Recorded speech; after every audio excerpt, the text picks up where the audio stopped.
ago, I got one of those spam emails.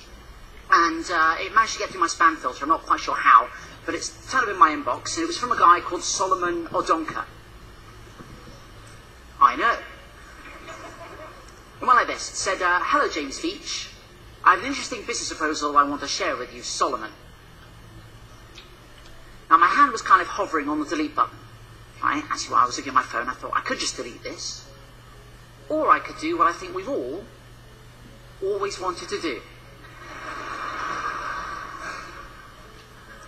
And I said, Solomon, your email intrigues me.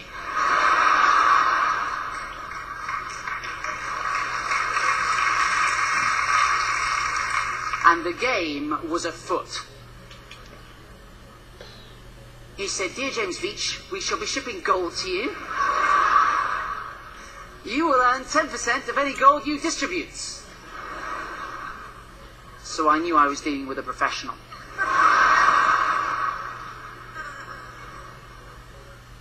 I said, how much is it worth? He said, we will start with a smaller quantity. I was like, ah. And then he said, of 25 kilograms, the worth should be about 2.5 million. I said, Solomon, if you're going to do it, let's go big.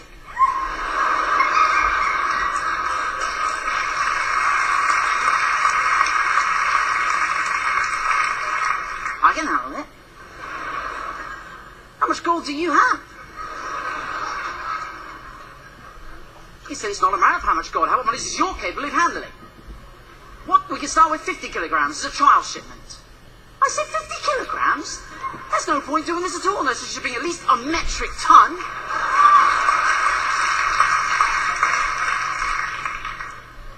So what do you do for a living?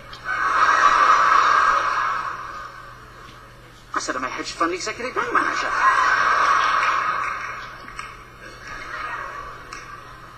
This isn't the first time I've shipped bullion, my friend. No. Then I started to panic. I was going, now look, where are you based? I don't know about you, but I think we're going via the postal service. It ought to be signed for. Right, that's a lot of gold. He said, it will not be easy to convince my company to do a larger quantity shipment. And I said, Solomon, I'm completely with you on this one. I'm putting together a visual for you to take into the board meeting. Hold tight.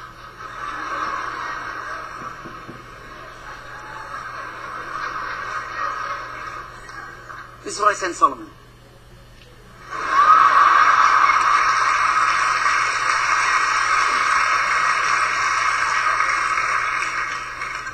I don't know if we have any statisticians in the house, but there's definitely something going on. I said, Solomon, attach this email, you'll find a helpful chart. I've had one of my assistants run the numbers. We need to be shipping as much gold as possible. There's always a moment where they try to tug your heartstrings, and this was it for Solomon. He said, I will be so much happy if the deal goes well, because I'm going to get a very good commission as well. And I said, that's amazing. What are you going to spend your cut on? And he said, on real estate, what about you? I thought about it for a long time. And I said one word. Good.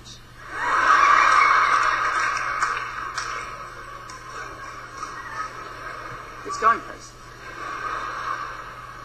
I was in Sainsbury's the other day, and there are like 30 different varieties. Also, you can cut up carrots, and you can dip them. Have you ever done that? Solomon! He said, I have to go to bed now.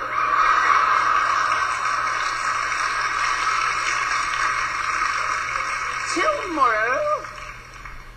Have sweet drink. I didn't know what to say. I said, bonsoir, my golden nugget. Bonsoir. Guys, you have to understand, this has been going for like weeks, albeit hitherto the greatest weeks of my life, but I had to knock it on the head. It was getting a bit out of hand. Friends were saying to me, James, do you want to come out for a drink? I was like, I can't, mate. I'm expecting an email about some gold, you know. So I figured I had to knock it on the head. I had to take it to a ridiculous conclusion. So I thought I concocted a plan. I said, look, Solomon, I'm concerned about security. When we email each other, we need to use a code. And he agreed. And I said, Solomon, I spent all night coming up with this code.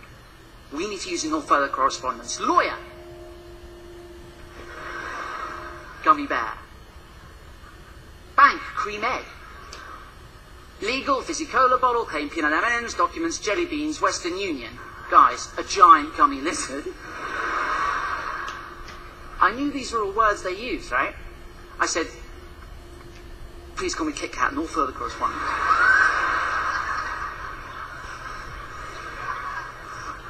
I didn't hit back. I thought, I've gone too far. So I had to backpedal a little bit. I said, look, Solomon, is the deal still on? Kit Kat. Because you have to be consistent.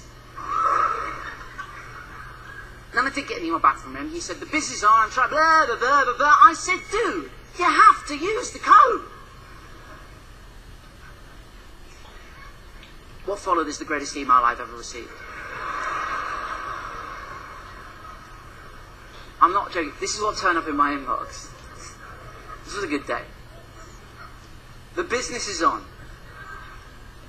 And I'm trying to raise the balance for the gummy bear.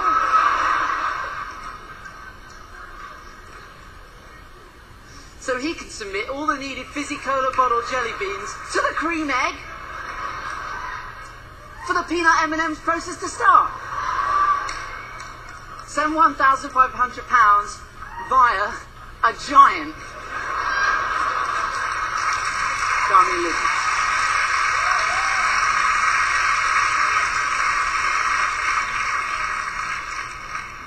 And that was so much fun, right, that it got me thinking, like, what would happen if I just spent as much time as I could replying to as many scam emails as I could?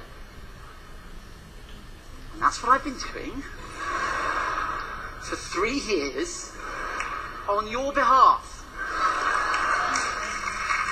Yeah. Let me tell you, crazy stuff happens when you start replying to scam emails. It's really difficult, and I highly recommend we do it. I don't think what I'm doing is mean, right? There are a lot of people out there who do mean things to scammers. I don't think what I'm doing. All I think I'm doing all I'm doing is wasting their time. Right? And I think any time they're spending with me is time they're not spending scamming vulnerable adults out of their savings, right? If you're going to do this, and I highly recommend you do, get yourself a pseudonymous email address. Don't use your own email address, because that's exactly what I was doing at the start, and it was a nightmare. Because, I'd wake up in the morning and have like 1,000 emails about penis enlargements. Only one of which was a legitimate response to a medical question matter. But I tell you what, though, guys. Any day is a good day. Any day is a good day if you receive an email that begins like this. I am Winnie Mandela, the second wife of Nelson Mandela, the former South African president. I was like, oh, that Winnie Mandela. I know so many. I need to transfer $45 million out of the country because of my husband Nelson's health condition. Let that sink in. She sent me this, which is hysterical. And this looks fairly legitimate. This is a letter of authorization, but to be honest, if there's nothing written on it, it's just a shape. I said, Winnie, I'm really sorry to hear of this. Given that Nelson died 3 months ago, I describe his health condition as...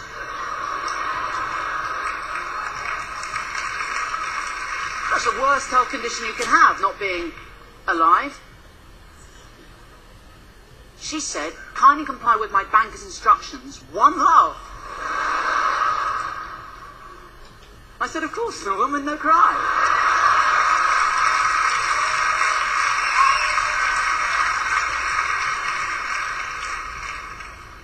She said, my banker would e-transfer of $3,000. One love.